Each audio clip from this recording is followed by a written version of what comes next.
আসসালামু আলাইকুম রহমতুল্লাহি ওয়া বারাকাতুহু। প্রিয় দিদি ভাই, আমরা এই পার্থিব জগৎ নিয়ে আমরা খুব চিন্তিত, তাই না? একবার কি ভেবে দেখেছেন যে যেদিন আমি আপনি সবাই একদিন যেদিন মারা যাব, সেদিনকে আমার কন্যা সন্তান সবাই কিন্তু আমাকে সময়ের সঙ্গে সঙ্গে একদিন ভুলে যাবে। যদি আপনি কিংবা আমি আমাদের কেউ ইয়ং অবস্থায় মারা যায়, হয়তো আমাদের স্ত্রীও দ্বিতীয় বিয়ে করে ফেলবেন। কিছুদিন সবার মনে থাকবে, মনটা খারাপ থাকবে, আমাকে মনে পড়ে আপনাকে মনে পড়ে কান্না করবে। আপনাকে আমাকে কবরে দাফন করে দেবেন, কিছুদিন অনেকে দেখতেও যাবে, অনেকে হাত বাড়িয়ে দোয়াও করবে।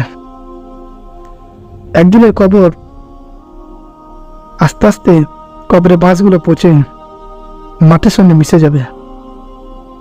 সময়ের সঙ্গে যে জায়গাতে আমাকে আপনাকে সবাইকে দাফন করা হবে, পৃথিবীতে আমরা ছিলাম বলে এই কথাটা আমাদের নিশ্চিহ্ন হয়ে যাবে।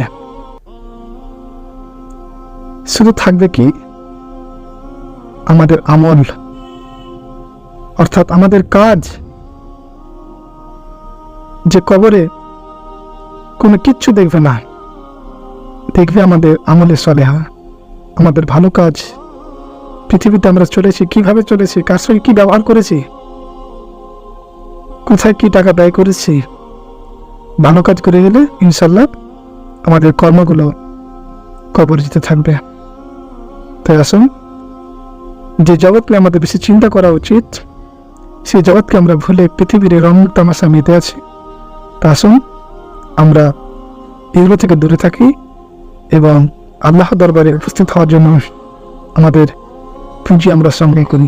আসসালামু আলাইকুম ওয়া রাহমাতুল্লাহি ওয়া বারাকাতুহু।